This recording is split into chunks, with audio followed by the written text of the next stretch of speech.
हम बुनाई की प्रक्रिया द्वारा भी फाइबर से कपड़ा बना सकते हैं। इस वीडियो में हम कागज के द्वारा एक क्रियाकलाप की सहायता से बुनाई की प्रक्रिया को समझेंगे। लेकिन मैं चाहूँगा कि वीडियो देखते समय आप भी इस क्रियाकलाप को करने का प्रयास करें। इस क्रियाकलाप के अंत में आप देखेंगे कि कैसे बुनाई की प्रक्रिया द्वारा कपड़ा बनाया जाता है। इस क्रियाकलाप के लिए हमें 2 रंगीन कागज चाहिए। आप A4 आकार की कागज़ की 2 शीटें ले सकते हैं और हमें एक कैंची चाहिए। अब सबसे पहले मैं कागज़ का पहला टुकड़ा लेता हूँ और इसके ऊपरी भाग को इस तरह से मोड़ देता हूँ। अब मैं इसमें कुछ लंबवत पट्टियाँ काटूँगा।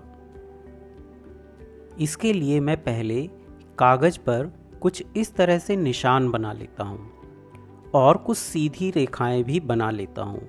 इससे मुझे कागज़ में पट्टियाँ काटने में आसानी होगी।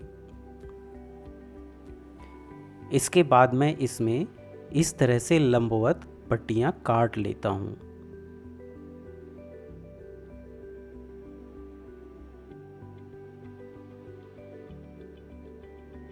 अब मैं कागज़ का दूसरा टुकड़ा लेता हूँ और इससे भी कुछ पट्टियाँ काट लेता हूँ।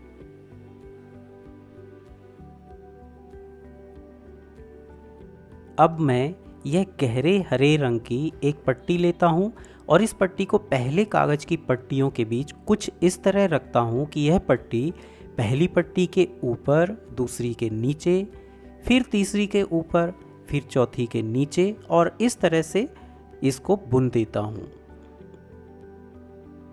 अब मैं दूसरी हरी पट्टी लेता हूँ और इस बार इसे पहली पट्टी के नीचे रखकर शुरू करता हूँ, फिर दूसरी पट्टी के ऊपर, फिर नीचे और इसी प्रकार आगे बढ़ता जाता हूँ।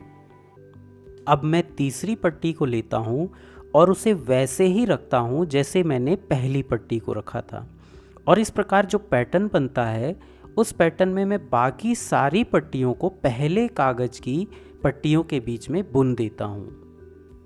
इस प्रकार अंत में हमें कुछ इस प्रकार की संरचना मिलती है। हम कैंची से यहाँ इन पट्टियों के बचे हुए भाग को काटकर अलग कर सकते हैं। अब हमारे पास जो संरचना है उसमें हम कागज़ में बुनाई का पैटर्न देख सकते हैं। जब हम कपड़ों की बात करते हैं तब इन पट्टियों के स्थान पर धागे होते हैं, यानी बुनाई में धागों को इसी तरह आपस में जोड़ा जाता है, यानी इंटरलॉक किया जाता है और कपड़ा बुना जाता है।